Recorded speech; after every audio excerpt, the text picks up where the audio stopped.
नमस्कार दोस्तों। तो स्पेशल गपशप में आपका स्वागत है और आज हम बात करने वाले हैं चित्त के बारे में और थोड़ा डिटेल में जानेंगे, थोड़ा थोड़ा अनुभव भी पकड़ेंगे एक्चुअली ये चीज़ है क्या, क्योंकि ये आज के ज़माने में सबसे इम्पोर्टेंट चीज़ है। तो चलो इसमें डाइव इन करते थोड़ी सी चीज़ों में। तो आपने कभी सुना होगा परमात्मा का ऐसे नाम है, एक अलग नाम है सत चित आनंद, सच्चिदानंद। सत मतलब हो गया ट्रुथ, चित मतलब अभी बात करेंगे, और आनंद मतलब ब्लिस, आप समझते हो।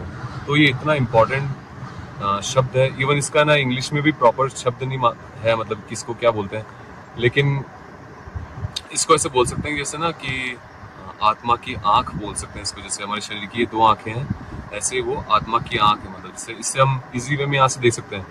तो हम जैसे ना कुछ भी विचार करते हैं, किसी के विचार आते हैं, फिर हमको उसकी इमेज जब दिखने लग जाती है तो वो चित्त है, मतलब। और चित्त में क्या है, मेन ऊर्जा का कार्य होता है, एनर्जी का कार्य होता है। आप जैसे एक एग्जांपल के तौर पे अपन कुछ करते भी नहीं है, टीवी देख रहे हैं या मोबाइल ही देख रहे हैं, तो भी हम थक जाते हैं। क्यों थक जाते हैं? क्योंकि हम चित्त से ना, मतलब उस चीज़ को ग्रहण कर रहे हैं, जैसी ऊर्जा को ग्रहण कर रहे हैं वैसे ही हमारी एनर्जी बनती जाती है। और चित्त आप कहीं भी रख सकते हो, मतलब जैसे अच्छे बंदे पे रखो, अच्छी बंदी पे रखो, अच्छे सिचुएशन पे रखो, गंदे सिचुएशन पे रखो, आप चित्त को कहीं पे भी रख सकते हो और कैसी भी ऊर्जा ग्रहण कर सकते हो। तो हमको लगता है कि भाई मैं ऐसा क्यों महसूस कर रहा हूँ, ऐसा क्यों हो रहा है, तो आप देख सकते हो कि सुबह जब उठते हो आपका कैसा स्टेट रहता है। और धीरे धीरे, मतलब आप जब है ना लोगों से मिलने लग जाते हो और लोगों के बारे में सोचने लग जाते हो, चित डालने लग जाते हो, तो आप वैसी एनर्जी ग्रहण करने लग जाते हो, और वो एनर्जी के कारण आपके अंदर वो चेंजेस आते हैं। तो ये चित्त का इतना बड़ा इंपॉर्टेंस है। अब चित्त के मेन पार्ट पे आते हैं कि भाई है ना, चित्त मतलब जैसे कहाँ टिकाएं, कहाँ रखें। तो इसके लिए भाई कोई मंत्र देता है, कोई जाप जप देता है, कोई बोलता है कि भाई नेचर में जाओ, नेचर में घूमो थोड़ा, कोई बोलता है कि भाई कुछ योगासन करो, प्राणायाम करो। मतलब चित्त अपना एक तरह से, मतलब है ना, अपन चित्त से ही अपनी जीवन बना रहे हैं, अपने जीवन को चित्त से ही घड़ रहे हैं। और चित्त का क्या है, जैसे मैं एक एग्जांपल और देता हूँ कि जैसे मैं एक्सरसाइज कर रहा हूँ, तो एक तो होता है कि मेरा ध्यान कहीं और है और मैं एक्सरसाइज कर रहा हूँ, एक है कि पूरा ध्यान से एक्सरसाइज, पूरा अटेंशन अंदर डाल के एक्सरसाइज कर रहा हूँ। तो जो बंदा बहुत ध्यान से उस एक्सरसाइज को करेगा तो बहुत जल्दी उस चीज में आगे बढ़ेगा, मतलब क्योंकि उसका चित्त वहां पे है। जैसे अपन, और ये अभी मीडिया आ गया, बहुत कुछ आ गया, इसकी वजह से हमारा चित्त अभी बहुत डिस्टर्ब हुआ पड़ा है। पहले अपन खाना भी खाते थे तो मतलब मम्मी ने खाना बनाया तो बहुत एकदम, हाँ मुझे सब्जी पसंद है, बहुत प्यार से खा रहे हैं, बहुत टेस्ट के साथ खा रहे हैं।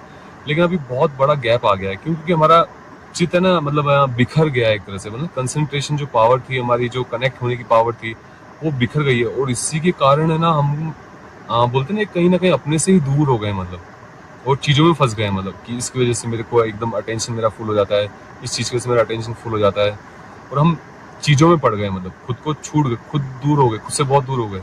और ये दूरी ही हमको है ना, कहीं बोलते ना कि बार बार बाहर भटकने के लिए मजबूर करती है। मतलब हमारे अंदर शांति नहीं रहती। अब एक बात की बात सोचो कि अगर किसी बंदे में शांति नहीं है, तो इवन उसकी शादी होगी तो वो उसके साथ जो रहेगा उसमें शांति कहाँ होगी?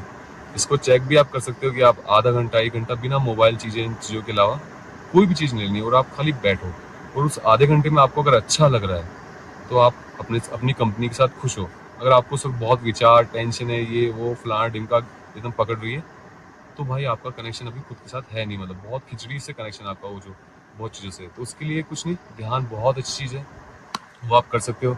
और चित्त को शुद्ध करने के लिए सबसे अच्छा है ध्यान भाई, क्योंकि ध्यान के अंदर, वो ऑब्जर्वेशन मोड के अंदर, आपको हर गलतियाँ, अच्छाइयाँ सब कुछ दिखती है, और आपके अंदर से इंसाइट्स आती है कि यार ये मैं नहीं करूँ तो अच्छा है क्या, और ये चीज़ मैं करूँ तो शायद अच्छा हो जाएगा। तो ऐसे ही मतलब ये चीज़ें बढ़ती है। कि मेरे गुरु की बहुत प्यारी बात है, वो भी मैं आपको शेयर करता हूँ। कि वो बोलते हैं कि ना, पहले का ज़माना क्या था कि ना, अ, बल का ज़माना था, तो बड़े बड़े पहलवान, भीम, मतलब योद्धा लोग, मतलब जिसमें ज़्यादा बल है वो पावरफुल बंदा है। फिर समय समय के साथ क्या होता गया कि समय बदलता गया, युग बदलता गया, तो फिर बुद्धि का युग चालू हो गया। और बुद्धि का धीरे धीरे, जिसका बुद्धि स्ट्रांग है, मतलब वो आगे बढ़ने लग गया। और अभी कैसा है देखो ना, सब नॉलेज सबके पास में है, मतलब आप जहाँ पढ़ना चाहते हो पढ़ सकते हो, जो चीज़ करना चाहते हो कर सकते हो। और अभी कितना ही पावरफुल बंदा है, लेकिन अगरबत्ती पहलवान भी उसको किसी वेपन से, किसी चीज़ से कहीं, मतलब अभी तो बहुत कुछ आ गया, उसको खराब कर सकता है, डैमेज कर सकता है, मतलब। तो अभी बुद्धि का ज़माना है, और ये बुद्धि का ज़माना भी आप देखना, कहीं ना कहीं ये कोरोना वायरस के बाद में अभी कुछ अलग ही शिफ्ट होने लगा है लाइफ, अगर आप महसूस कर पा रहे हो तो। क्यों? क्योंकि अभी बुद्धि का ज़माना भी जा रहा है, जा चुका है, एक तरह से जा रहा है। तो अभी चित का जमाना चालू हो चुका है। चित मतलब अटेंशन, प्योरली अटेंशन ब्रो। क्योंकि अटेंशन में क्या है कि अपन है ना, मतलब अपना अटेंशन टिक ही नहीं पा रहा। आप खुद देख लो, आप है ना एक अपने साथ 2 मिनट बैठते हो, तो क्या 2 मिनट आप एकदम प्रॉपरली अपना अटेंशन कहीं टिका सकते हो? मतलब बोलते हैं ना, किसी चीज़ के ऊपर मुझे विचार करना है, किसी चीज़ के ऊपर मुझे सोचना है, या मुझे कुछ पढ़ाई करनी है, या मुझे किसी कोई रिसर्च करनी है, तो प्रॉपरली क्या आपका अटेंशन उस जगह रहता है? मतलब प्रॉपरली आप क्या अपना अटेंशन उस जगह रख सकते हो? तो वही आपकी सबसे बड़ी पावर है। और वो मेरे हिसाब से, मैं जो समझा हूँ, वो पावर तभी आती है जब बंदे के पास एक थॉटलेसनेस अवेयरनेस, एक निर्विचार स्थिति प्राप्त होती है उसको।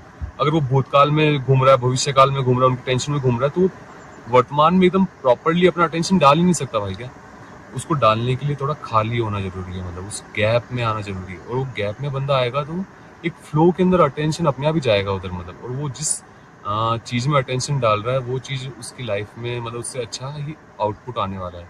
तो चित बहुत इंपॉर्टेंट है मेरे भाई लाइफ के अंदर। और इस चीज़ से दोस्ती करो, मतलब अपने आप से दोस्ती करो। क्योंकि बाकी सब दोस्तियाँ टेम्परेरी है भाई, हमेशा साथ में नहीं रहने वाली। लेकिन जो आप अपने अंदर डाल रहे हो, अपने अंदर भर रहे हो, वो आपके मतलब आखिरी टाइम तक आपको याद रहने वाला है भाई, आप जो कर रहे हो। मतलब आप अपने को लगता है कोई देख नहीं रहा, लेकिन उस चित के अंदर सब कुछ स्टोर हो रहा है मेरे भाई का। तो मरने से पहले पहले ही देख लो, क्योंकि मरने के टाइम पे अच्छा किया तो अच्छा याद आएगा, बुरा किया तो बुरा याद आएगा। लेकिन अभी आप उसको चेंज कर सकते हो, अगर आप थोड़े यंग हो, यूथ हो, बच्चे हो, तो भाई जरूर आप अपने आप से जुड़ने की कोशिश करो, ट्राई करो। बस यही प्रार्थना है मेरे भाई। Thank you.